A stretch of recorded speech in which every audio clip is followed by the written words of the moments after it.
Kisah Nabi Muhammad SAW, perjuangan Sa'ad bin Abi Waqqas untuk Islam. Sa'ad bin Abi Waqqas termasuk as-sabiqunal awwalun dari kalangan sahabat yang dijamin oleh Allah masuk surga. Namun ibunda Sa'ad menentang keras keislaman putra kesayangannya.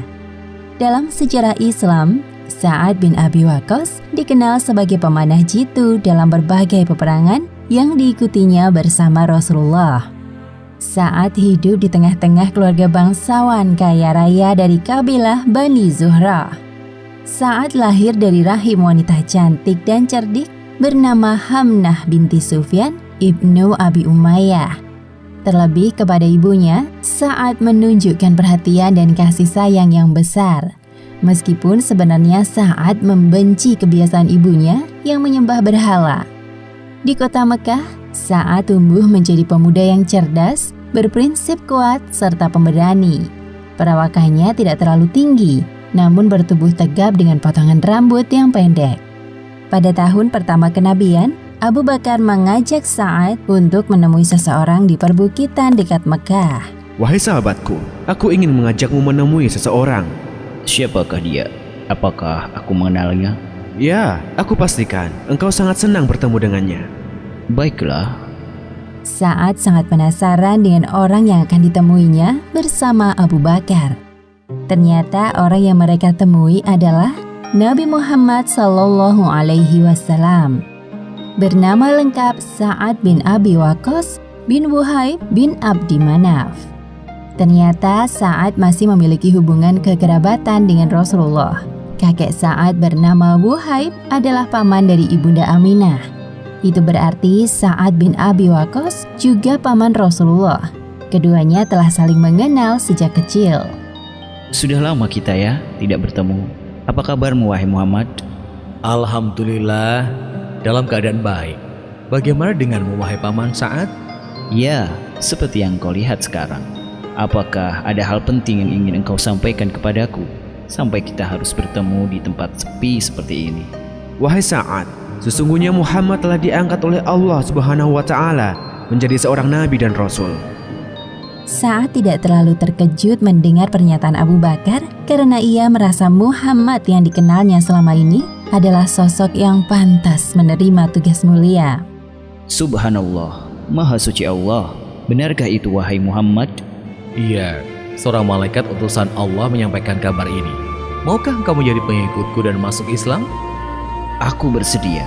Tidak ada sedikit pun keraguan di hatiku menerima ajakan darimu. Abu Bakar dan Nabi Muhammad saling melempar senyum. Tak lama kemudian, Sa'ad mengikrarkan diri untuk masuk Islam. Sa'ad termasuk orang ketiga yang masuk Islam dari kalangan para sahabat. Siapa saja orang yang lebih dulu masuk Islam selain engkau? Khadijah, Ali bin Abi Thalib, dan Zaid bin Haritsah. Namun Rasulullah masih menyembunyikan tentang agama ini. Jadi sebaiknya engkau juga merahasiakannya dari kaum Quraisy. Ya, aku mengerti. Tiba-tiba Sa'ad teringat akan mimpinya 3 hari yang lalu. Setelah mendengar bahwa Abu Bakar, Zaid, dan Ali lebih dulu masuk Islam, Sa'ad begitu gembira. Ia merasa mimpinya semakin jelas. 3 hari sebelum pertemuan Sa'ad dengan Nabi Muhammad SAW. Sejak kapan kalian ada di sini? Belum lama. Berita tentang keislaman Sa'ad akhirnya terdengar sampai ke telinga ibundanya. Tentu saja beliau tidak menyetujui keputusan Sa'ad. Wahai anakku, apakah benar yang dikatakan orang dari kabilah kita bahwa engkau mengikuti ajaran Muhammad? Wahai ibu, kabar itu memang benar. Aku berharap ibu dapat menerima keputusanku. Hamnah geram mendengar pengakuan Sa'ad. Ia tak menyangka bahwa anak kesayangannya berani menyembah Tuhan lain. Teganya engkau kepada ibu, nak. Kalau begitu, ibu tidak mau makan dan minum sampai engkau meninggalkan ajaran Muhammad. Silahkan melihat ibumu ini kelaparan sepanjang hidupnya. Tolong, jangan lakukan itu wahai ibu. Demi Allah, sungguh aku sangat menyayangimu melebihi apapun di dunia. Tidak, anakku telah berubah sejak dia bergaul dengan Muhammad. Ternyata Hamnah tidak main-main dengan ucapannya. Demi keyakinan yang dianutnya, Hamnah rela melakukan apapun. Ibu akan melakukan segala cara untuk membuatmu kembali kepada ajaran nenek moyang kita, nak.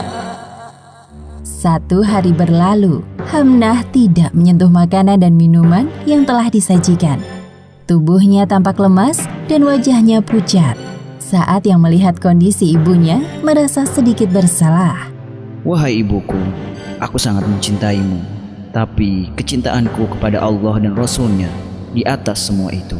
Demi Allah, jika ibu tetap menyuruhku untuk keluar dari Islam dengan cara apapun, aku tetap tidak akan meninggalkannya.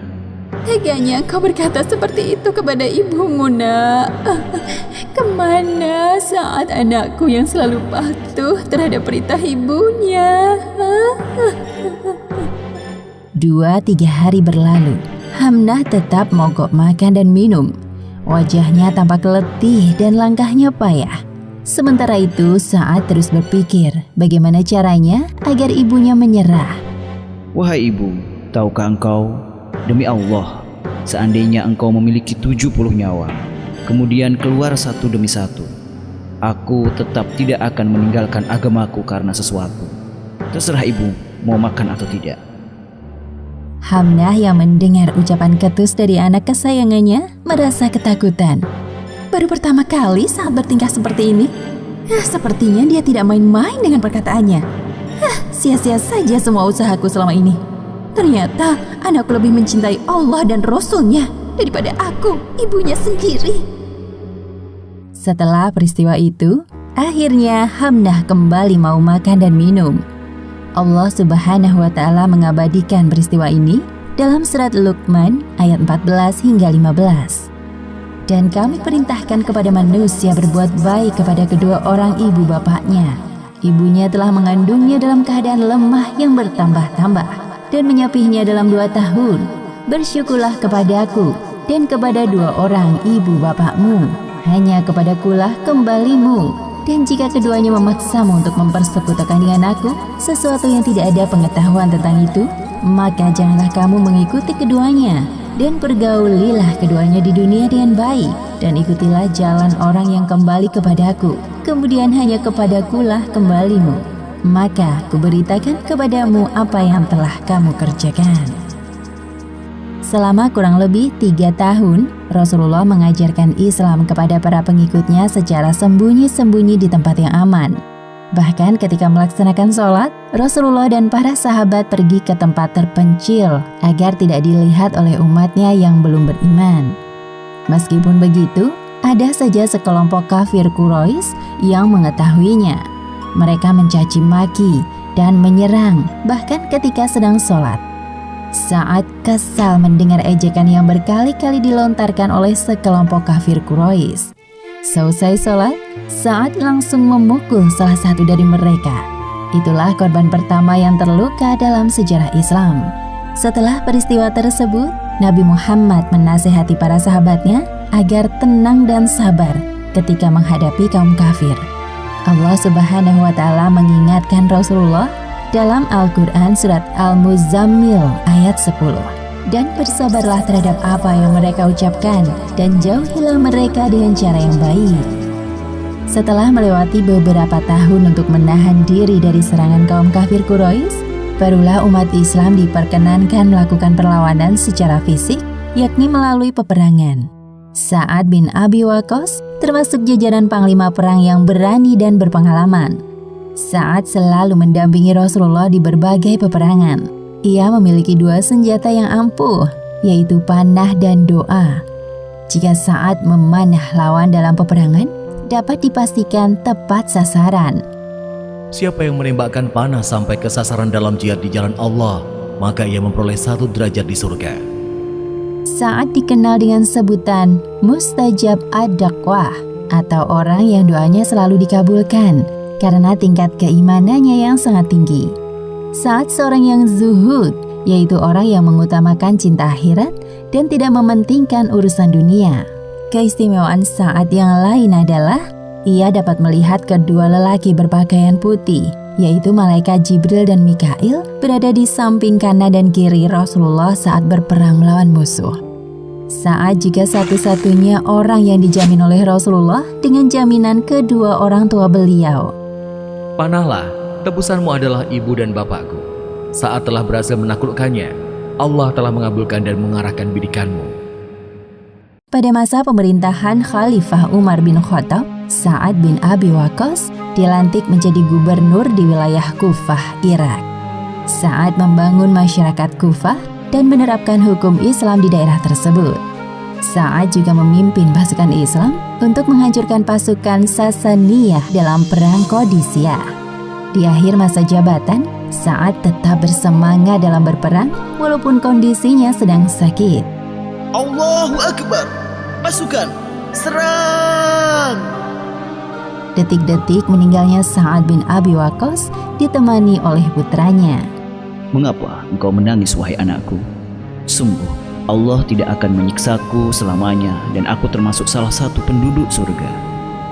Sa'ad bin Abi Waqqas meninggal pada usia 88 tahun di masa kekhalifahan era Muawiyah.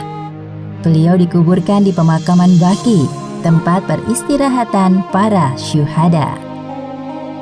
Demikianlah akhir kisah perjuangan Sa'ad bin Abi Waqqas untuk Islam.